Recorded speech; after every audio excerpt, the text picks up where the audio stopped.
You're gonna end up needing an office. You're gonna have to learn about real estate and leasing. Then you're going to need to learn about how to sell a company and present a company, or perhaps go to a bank and obtain finance and do presentations and do sales. You're going to learn all these things along the way, because money doesn't make a man.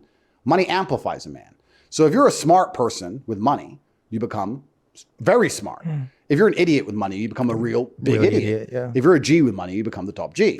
So if you learn things along the way to wealth, the lessons that you learn are amplified by the money. You live a good life. The problem with crypto is there's a bunch of people who would put in $10, pull out 600 grand or 6 million or whatever they do on a shit coin. They've learned nothing along the way. They've improved themselves 0%. They gambled, they pulled it off.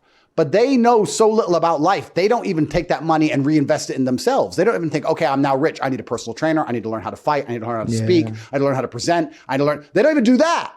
They just take some more money out and go back to the gambling. They don't learn anything about themselves. So I didn't like that crypto was making people rich without people learning lessons along the way. And that's why the culture was what it was, because the crypto culture before I jumped into it a month ago was a mess. I mean, I jumped into it and people were saying, this guy's got influence. And I'd scroll up and down his page for a fraction of a second and say, he's a fucking loser. Who listens to this guy? Who gives a shit what he thinks? He's a fucking nobody. A bunch of nobodies.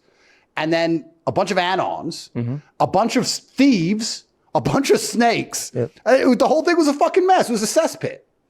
Once I decided I was going to fix it, I decided I had to come up with an idea that allowed people to make money from the things they should make money from, which is hard work, which is dedication. We can use the favorite word, which is perspicacity, paying attention. Word. People who actually sit down and dedicate themselves to something and who do the right thing and learn lessons along the way, who aren't anon, who aren't hiding, who aren't trying to rug pull, who aren't trying to snake others, who aren't trying to be deceptive, who aren't trying to get in first to use others as exit liquidity. None of this PvP bullshit, just people doing the right thing. I thought perhaps there's a way that I could revolutionize the industry by instigating a coin that would allow that to be done, which is what the real world coin is going to be. And I've already explained this, I think, on our last show, either yesterday or before. And I'm going to release a very detailed video in the coming days that explains exactly how it's going to work. But before I could do anything in the crypto space, I had to prove I was the king of the crypto space.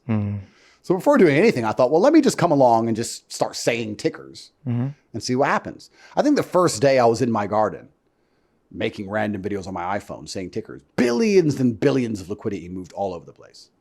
And I wasn't trying. I mean, I wasn't paying for advertising. I wasn't going out to stadiums. I wasn't organizing world tours. I was sitting in my garden on my phone saying I'm a or whatever I was saying, garbage,